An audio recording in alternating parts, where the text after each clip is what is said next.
So next we have Nashira Barile. I love this woman. She's just such a powerful, dynamic woman, and the mother of two amazing children. Nashira is a Black cis woman, is a daughter and granddaughter of midwives who birthed both of her children at home and has experienced firsthand the transformative experience and liberation of midwifery support. She is also the project director of Boston's Neighborhood Birth Center in the city. Let me finish the sentence. The city's first freestanding birth center startup.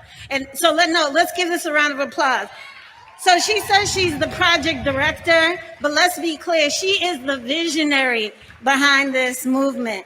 And so I just want to make sure that that is acknowledged. She's so humble. With a master's degree in maternal and child health from Boston University School of Public Health and nearly 20 years experience designing and implementing public health strategies to advance racial equity, Nashira brings both head and heart to the design and implementation of public health strategies that advance justice and equity. Nashira also works as a Human Impact Partners, doing capacity building for health equity and racial justice, and has a small consulting practice focused on training and organizational development for equity. Nashira is originally from Connecticut and resides in the Mattapan neighborhood of Boston with her husband and two children.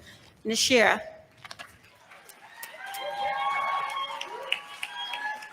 Wow.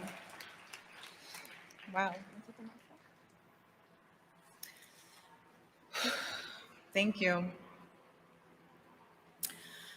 I've been feeling a lot of dissonance lately. Dissonance as defined as trying to reconcile the tension between disharmonious events. A few days after George Floyd's murder, I was sitting on my parents' house in Rhode Island in our COVID pod, working on the deck, while within earshot, my 2.5-year-old was holding court at the compost, tending to the red wiggler worms, directing them to the avocado pit and away from a random clamshell. And a few feet away on the other side was my husband inside working. In between each work call he would make calls to his friends, and each one of them would start like this: "Hey, black man, how you living?" And what followed after that was a painful conversation to bear witness to.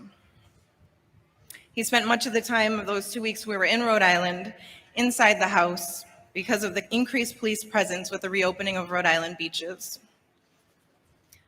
I was, and I am still, experiencing dissonance. As the mother of 2 black babies, 7 and 2.5, I'm witnessing them love the freedom of this COVID summer, as strange as that sounds. While we haven't left the postage stamp of our backyard in Mattapan, this is as big as we've seen in a long time. There's no camp, no school, no daycare, nowhere to be. And they are experiencing joy in the sprinkler and in the garden, while my heart and the world weeps and rages around us. That is dissonance. Black grief and Black joy. In early April, Arundhati Roy, an Indian author and political activist, wrote a piece called "The Pandemic as Portal." In it, she offered up that disasters and crises like pandemics are pattern interrupters, that this pandemic is offering us an opportunity to break out of the trance of dominant consciousness. She wrote about the global longing for a return to normal, that nothing could be worse than a return to normality. This pandemic is a portal, a gateway between one world and the next. We can choose to walk through it, dragging the carcasses of our prejudice and hatred, our avarice, our data banks and dead ideas, our dead rivers and smoky skies behind us. Or we can walk through lightly, with little baggage, ready to imagine another world and ready to fight for it. The pandemic is a portal.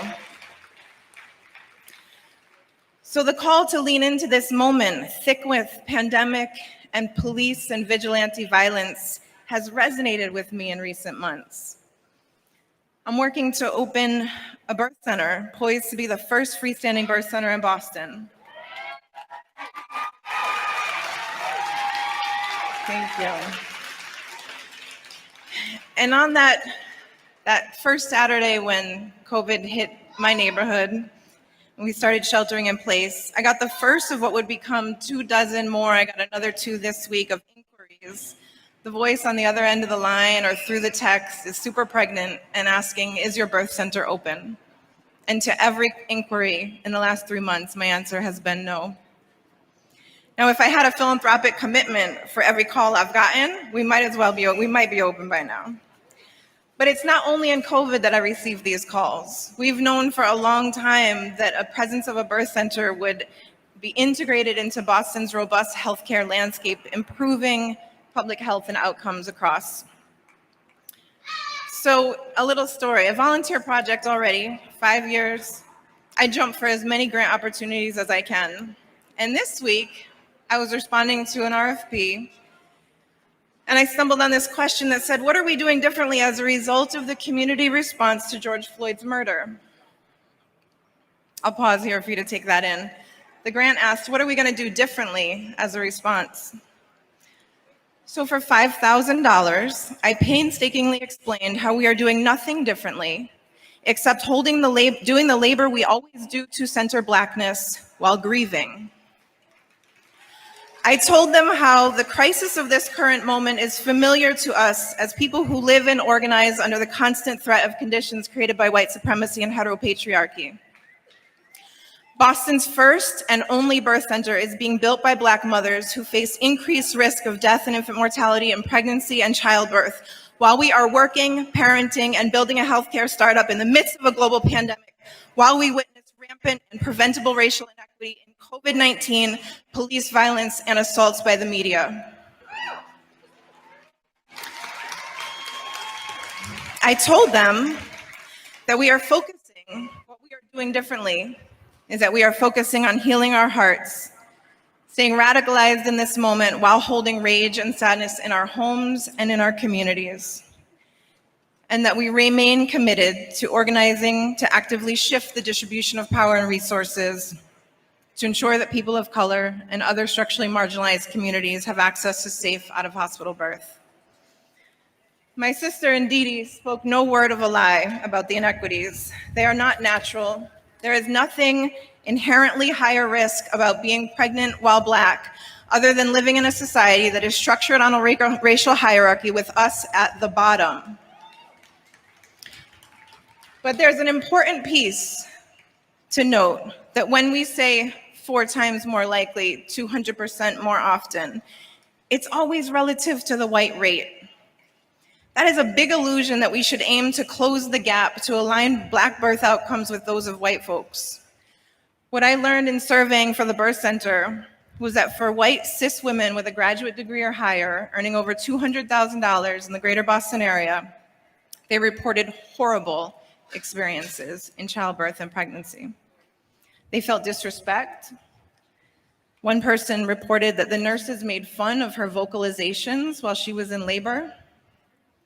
And another said she felt like she was birthing in a machine. Let us not be fooled. The maternal health system is not working well for anyone. We have to get clear about this. When we zoom out and look at measures of infant mortality or life expectancy across the 37 OECD or economically developed countries, the US has horrible outcomes compared to those other 37 countries. And get this, listen to me clearly here. If we took the white population of the US as a country in and of itself, it would still fare at the bottom of that scale of those 37 countries.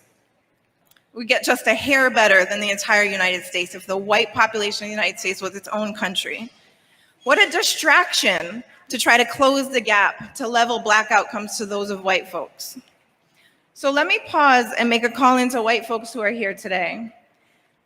Please receive the call to justice and liberation from a place that is clear about your own skin in the game.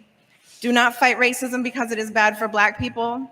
My friend says it's the same reason why we do not want men to fight patriarchy, because they feel bad for women. because they can give that shit up tomorrow. Excuse me. Let's get clear that it's not working well for anybody. Now, let's also be clear. It's better across all measures and outcomes for white folks, but your freedom is an illusion. So my 2 babies were born at home, this one into the loving hands of my mother and highly trained midwives. Hours after my son's birth, we were out on the deck on an unusually warm October day, enjoying food and drink. Somebody said that dark beer makes the milk come in, so I was drinking a beer. I was encircled by midwives who trusted me and my body and who were committed to bearing witness to my power first and foremost. And I hold this experience of my birth with dissonance because I know countless stories of trauma to also be true. So along with my elder midwives, I feel called to be part of a community expanding birth options here in Boston because dissonance is exhausting. Reconciling disharmonious events is exhausting. What does a new world look like when it comes to pregnancy and childbirth? So let's imagine, or reimagine really, because all of our ancestors knew this to be true. Before we had pathologized physiologic birth. So join me for a moment as I wrap up. Close your eyes if you want. Put your hand on your heart, on your womb if you want. Raise a fist if you want. Feel the support of Mother Earth under your feet. Take a deep breath and imagine with me the energy of our first birth center. A beautiful spa-like place that could rival any Newberry Street salon with fine linens, plush robes, infused water and tea. It is lovingly staffed by midwives providing full spectrum care throughout pregnancy, labor, birth, and the postpartum period. There is wraparound care from mental health providers. There's chiropractic, Reiki, yoga, massage, an apothecary with sacred herbs. I see a welcoming, joyful place to relax, to connect, to be seen, and to see others. It is an organization operationalizing equity from who holds the contracts to how the organization is governed to who entrusts us with the care during the most powerful and transformative time in their lives. There is a sense of belonging. And when I listen closely, I can hear children asking questions about bellies and boobies, answered lovingly by caring adults who are witnessing their transformation to sibling and expanding their worldview. There is a calmness in the space that comes with people experiencing healthcare, where our full selves, our bodies, our traumas, and our identities and our relationships are honored. It is led by people of color, and because it is so, everything from policy to space to programming has been designed with an eye to justice and liberation and an eye to checking embodied white supremacy and heteropatriarchy.